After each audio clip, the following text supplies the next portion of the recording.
Hello students, welcome to my channel. This is Roshan Sharma. Actually media student first language Hindi students के लिए कुछ important upload कर देता हूं ताकि आप इन आंसर्स को पढ़कर जाकर अपना एग्जाम अच्छी तरह लिख सके, चाहे प्री फाइनल हो या बोर्ड एग्जाम। सबसे पहले निम्नलिखित पदांश पढ़कर दिए गए प्रश्नों के उत्तर। ये पदांश आपको अच्छी तरह पढ़ना है। पढ़कर यहाँ पर कुछ क्वेश्चन दिए जाएंगे, एक क्वेश्चन के आपको आंसर्स लिखना है यहाँ से, ठीक है। उसके बाद यहाँ पे देखिए, निम्नलिखित गद्यांश पढ़कर दिए गए प्रश्नों के उत्तर 2 या 3 वाक्य में। पूरा कंप्लीट आपको पढ़ना है। ये पढ़कर यहाँ तक आपको ये पढ़ लेना है। ये पूरा कंप्लीट आपको पढ़ना है और यहाँ पर कुछ क्वेश्चंस दिए गए हैं, लिखना है। यहाँ पे देखिए, निम्नलिखित पदांश का भाव स्पष्ट करना है आपको। मैं ढूंढता हूँ मुझे ये। उसके बाद इंपॉर्टेंट क्वेश्चन है, देखिए। कवि तुलसीदास का परिचय अपने शब्दों में लिखिए। कवि रामनरेश त्रिपाठी ने सुख दुख में कैसे रहने के लिए कहा है। पर्यावरण को दूषित करने वाले लोगों को आप क्या सुझाव देते हैं। पाठ के आधार पर सिद्ध कीजिए कि चश्मे वाले एक सच्चे देशभक्त थे। उसके बाद लॉन्ग में, कन्यादान कविता में माँ की सीख से महिला यहाँ पे सशक्तिकरण कर संकेत मिलता है, सिद्ध कीजिए। हरिवंश राय बच्चन अपनी कविता के द्वारा स्वप्न पर मुग्ध न होने के लिए क्यों सूचित किया है। यहाँ पे प्रतिमोंगे के यहाँ पे विशेष आवश्यकताओं वाले लोगों के सम्मुख एक आदर्श जीवन प्रस्तुत किया है, इस बात की पुष्टि कीजिए। हवलदार साहब का चरित्र चित्रण अपने शब्दों में कीजिए। प्रेमचंद की प्रसिद्ध कहानी बड़े भाई साहब में आपको किस भाई की भूमिका अच्छी लगती है और क्यों। संक्रांति पर्व पर गुड़ियों का महत्व क्या प्रकाश डाले। अपने द्वारा की गई किसी यात्रा का वर्णन यात्रा वृत्तांत में रूप में लिखिए। जल संरक्षण विषय पर 5 नारे लिखिए। और इसके रिलेटेड इसके आंसर्स यहाँ देखिए। ये पहले वाले पैराग्राफ के आंसर्स है, ये दूसरे वाले पैराग्राफ के आंसर्स है और ये भाव स्पष्ट किया गया है यहाँ पे पूरा यहाँ तक। और ये आंसर से देखिए, कवि तुलसीदास का परिचय अपने शब्दों में लिखिए। ये पूरे आंसर से यहाँ पे देखिए, कवि रामनरेश त्रिपाठी सुख दुख में कैसे रहने के लिए कहा है। ये पूरे उसके आंसर से। अभी जो मैंने क्वेश्चंस पढ़ा है वो सारे क्वेश्चंस के आंसर से एक बार देख लेके जाइए। ये सारे आंसर्स, मैं आंसर्स इसीलिए नहीं पढ़ रहा क्योंकि आप लोग ऑलरेडी पढ़े होंगे। फिर अगर मैं ये पढ़कर बोलूँगा यहाँ से पढ़िए तो एक नए तरीके से हो जाएंगे, इसलिए मैं ये आंसर्स को नहीं पढ़ना चाह रहा। जस्ट आपके लिए क्वेश्चंस इंपॉर्टेंट मैं अपलोड करने की कोशिश कर रहा हूँ। हाँ, इसका पार्ट भी आप देख सकते हैं। ये पार्ट भी है, देखिए। ये पार्ट भी मैंने ऑलरेडी सॉल्व कर दिया है। ये पार्ट भी देख लेकर जाइए 20 मार्क्स के लिए आपको। ये पार्ट भी है,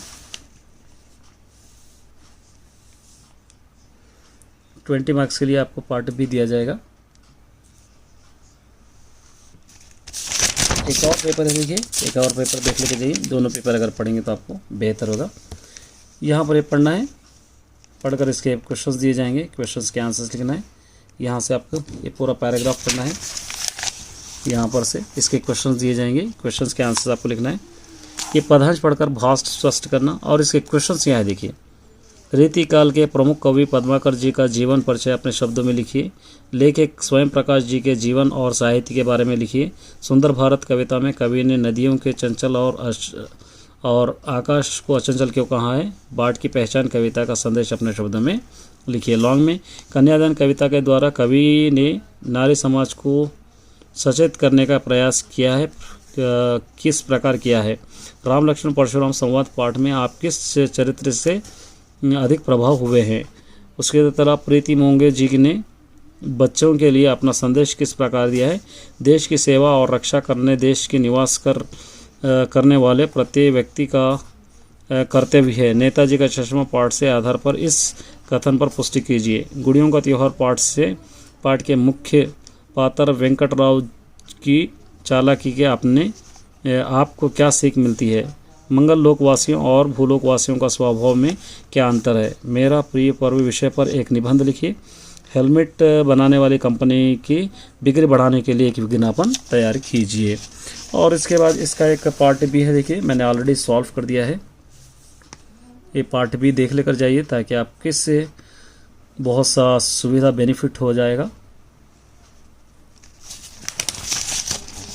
एक बार आपको देख लेके जाना है, सिर्फ ये याद करना नहीं है। क्वेश्चंस जो है वो याद कीजिए, क्योंकि क्वेश्चंस बहुत इंपॉर्टेंट है। ये पार्ट बी। और उसके बाद इसका एक और अपलोड कर देता हूँ। देखिए यहाँ से इसका आपको पदांश का भाव स्पष्ट करना। यहाँ पर से कुछ क्वेश्चंस देखिए। राम भक्ति परंपरा के प्रमुख कवि तुलसीदास जी का जीवन परिचय अपने शब्दों में लिखिए। लेखक स्वयं प्रकाश का साहित्य परिचय दीजिए। कविता के आधार पर वसंत ऋतु के प्राकृतिक सौंदर्य का वर्णन अपने शब्दों में लिखिए। सुख दुख के दोनों के समान रूप में जीना ही सच्चे जीवन है, सीखिए। बेटा का आत्मविश्वास बनाने, यहाँ पे बेटी के आत्मविश्वास बनाने की माँ की भूमिका महत्वपूर्ण होती है। कन्यादान कविता के आधार पर इस कथन पर पुष्टि कीजिए। कवि ने भारत को सुंदर कहा है। हम अपने देश की सुंदरता को बनाए रखने के लिए क्या कर सकते हैं, ये लिखना है। यहाँ पे कमज़ोर को चुनौती के रूप में लेखा के पढ़ लीजिए आप लोग। उसके बाद खेलने के स्थानों का सीमित होने की चिंता का विषय क्या है, ये लिखना है। अज्जू के मन में अपने पिता से मिलने की गहरी उत्कंठा क्यों थी? मेधावी के मनुष्य को मशीन का दास क्यों कहा है? आधुनिक महिला और समाज के उसकी स्थिति विषय पर निबंध लिखिए। वर्षा के दिन की अपनी एक दिन की दिनचर्या को डायरी लिखने के रूप में लिखिए, डायरी लेखन रूप में लिखिए। और इसका पार्ट बी है। देखिए ये पार्ट बी भी 20 मार्क्स के लिए रहेगा। एक बार देख लेके जाइए ताकि आपको इससे हेल्प हो सके।